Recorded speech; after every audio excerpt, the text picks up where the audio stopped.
Actually, why ko ulihin ako na kay pag-abot ko to sa incident na transport na mga victim sa Parato Hospital.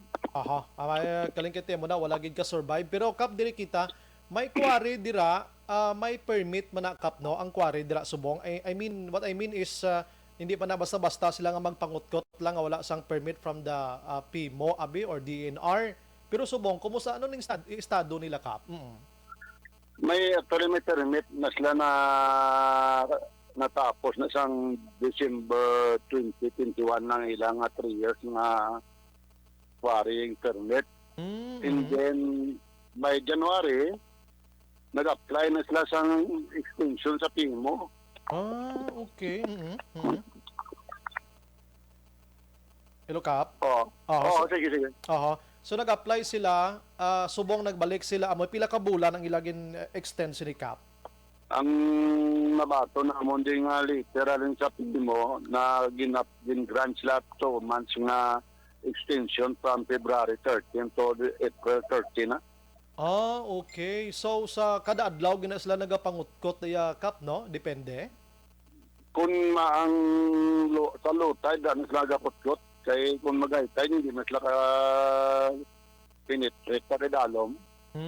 Okay. Pero Kap, anong sistema? Sa imo da barangay, kabalo ko, may lookout din ka mo daw or ginamonitor nyo gani? May mga markers man na dira or mga signs abi nga diri delikado di hindi ka mo pwede magsalom dire amo na Kap. So parang ina nga mga signs daw ay nanada kay pagbaha to sang budget ng kalaano na sa marker da nga mga boundaries ang suba naton nga dalang slasta. Oy, amo na gali. Pero inang markers na ara ginagrudas sa tunga ginapatindog nila Kap no nga amo na di dalom na di do amo sina. May ara na sila nga daw ibutang nga markers ang kon kay nagliga na dan yung question na kuwari na kong bali gin assist na sang Sinro bago kag sang PMO province kay gin paala gin kwan sila nga ginobligar sila nga magbutang sa marker. Aha. Ay, okay. Ti dapat gid man lang no. Kay ti tubig na amo. Di ta na makit-anda ko ni dapit ang dalom, di dapit ang nabaw, no? Ang damo sinabi. Pero Kap, may report kami na baton, ini-report pa man lang ni, ginapetisyonan inada nga untaton sang Pumuloyo, Kap. May knowledge kasi na. Dugay na sang nagliligat na nga tuig sang gin da mga more than almost a year na ginpetisyonan na sa Pumuloyo nga istapon. Kaya ang ilang allegation why na mag-undergo sa normal na process. Kita mo lang imagine mo na no. So sa imo nga pananaw daya Kap bilang kapitan so din ka anong imo nga opinion regarding sa petition sining Pumuloyo? Ang petition sa Pumuloyo mangin petition nanto kay ang quarry na yan isduwa na yan sang ilang permit for 3 years na operation operate nila. Kada sila nag-file sa petition, ang petition nila nga wala sila kung nayakatin sa public consultation. And then ano lang ko na ang mga papilis ang kwan. Daw wala ko magigan normality. Ang ako nga ni ambag sila, kung hindi man na guro mag-approve ang PMO, kung ang mga papers na supporting papers na to kulang. Anong di ko masyado maintindihan kung antes sila mag-umpisada. Siyempre, malabay. Sa time to nga process pa lang sila sang permit nila, di siguro may ara ginaya sang ihibalong barangay dira Kap kung ikaw ang kapitan during that time. Ang ilan na ang storage na na nag-apply na sang permit isang prior mga February 2018 na sila nag-apply. Okay.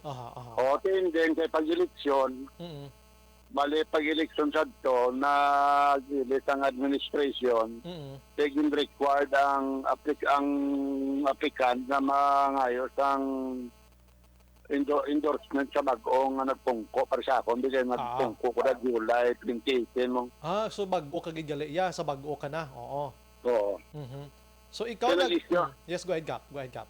Mag-issue ang barangay in favor sa ila kasi ang tanan ng mga kapili siya to na nato sa pimo mong ang gin pangayo na lang sa ila amo na lang na ang favorable endorse ang barangay. Barangay, aha. O, te nagpagubra na mo kami resolution nagpirma man tanan. Okay, sa imong knowledge Kap, nakapatigayon sila sang public hearing da ining PIMO abi or ining tag-iya dira nga amo ni matabo. Nakakandak sila sang public consultation kay during that time kagawad ko mong Okay, so ara may ideya kagid nga knowledgeable kagid. naka-public ko na sila. Aha. Daton ang with the presence ang Purok President sang una da sang Purok Pao ara man da sa ang iya signature. Ang Purok President sang tuwa ara man ang signature. Aha. So anong natabo Kap? Damo nagpabor nga ang mapumuluyo dira sining quarry nga ini? May nagpabor damo? May nagpabor mga 30 mga almost 40 ito ang nag-firma to sa tindan. Aha. So ang kuanya ang wala nagpabor mga pila damo man. Amo na hindi na mo da makuan kay usually ang tanan nga nagatin magpirma mo. Okay, nagpirma sila pero basin pirma to bla tindans to yan di kay nagpabor na sila sa ano. amo na ang claim nila. Amo na ang claim sang nag-file sang petition sang una. Amo na ang claim nila nga ang ginpirmahan to ya sang pumuloyo kuno at ano pa nanto ya attendance. Oo. Usually nabutang gid man yang attendance makita namon sila ya rin. Ang tanan nila nga mga gina-allegation ginsabat sang PIMO upod ang tanan-tanan nga mga papers nga requirements pag undergo ka process ang permitis ang sa kakwari operation. Amo ginang lain bala mong limbunganay bala mo nga di blaya hustuhon ti imagine mo na paghambal mo kay na nagpirma sila attendance nagsulod gid sa auto ko attendance ato maybe basi ang iban to di mo tiya pabor mo na ano nga sitwasyon inabi no. Anyways, ara nabutang to yan nga attendance for the public consultation o application of ano niya o si Alvin Bunsaka. Nabutang ito ya sa application sa iyang akwari. That's why amo na attendance for public hearing for application.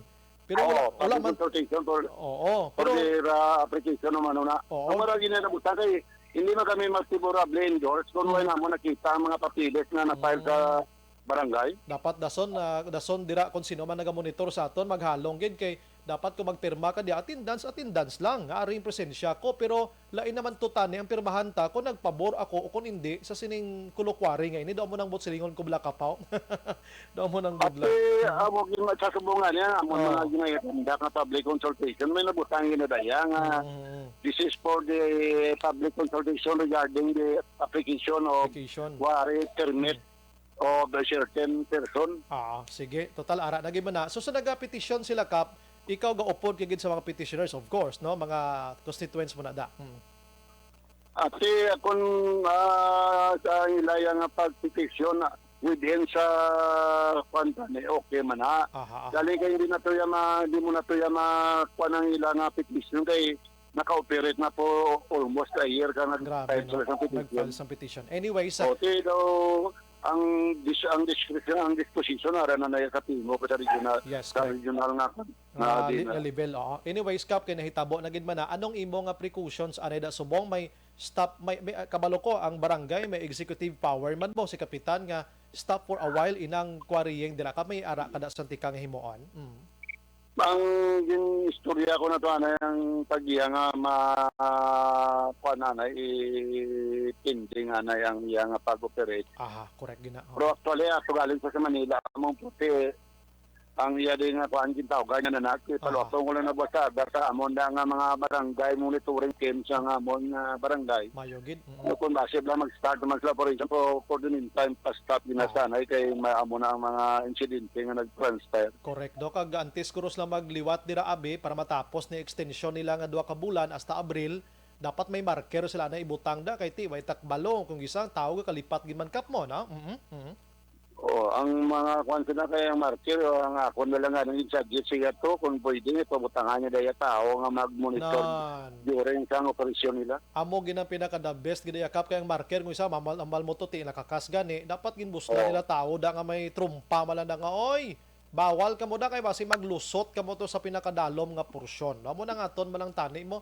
Pero ti kap lakit naman na nakuan mo hindi man na naton mapastop gid actually nga banon kay may ma-contradict ka sa iyang pimo nga kuan pero galing kay hindi man budlay istorya on tag iyang kuari iti nag-decide na nga amo na i-advise nga tong iyang kuan nga for the meantime di lang na mag-operate. Okay, sige may ara gid man siya gali isang katapusan kap no kay mo nag-expire ta December na ngayo las la extension.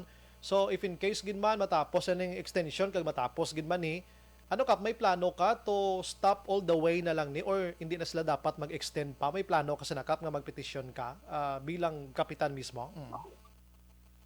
Ang pag-approve sa tanan nga mga applicant sa kuwari na Action Brian. Action Radio nang base na iya sa sa mga pumuloyo. Kung ang pumuloyo hindi magsugot ang barangay why may mo. Yes, that's why ano. Kay ti si kapitan may poder man nga ti ako personally bilang residente di ako di ko gusto nga padayunon ni sila. Amo na abi. Kaya why gid may mo ang barangay? Maski ng barangay di magpili nga okay, hindi na pwede kinatabonan na sang nag-apply ng isa.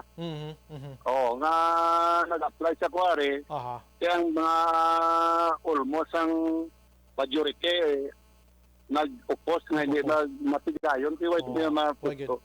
Kap lari katapusan lastly nga pamangkot aside sining lumos-lumos nga insidente dira anong posible nga matabo ginapanan-aw mo da nga iban pagid nga tragedy matabo pila ka adlaw kung magsigi ng kuwari da kap sa imong lugar?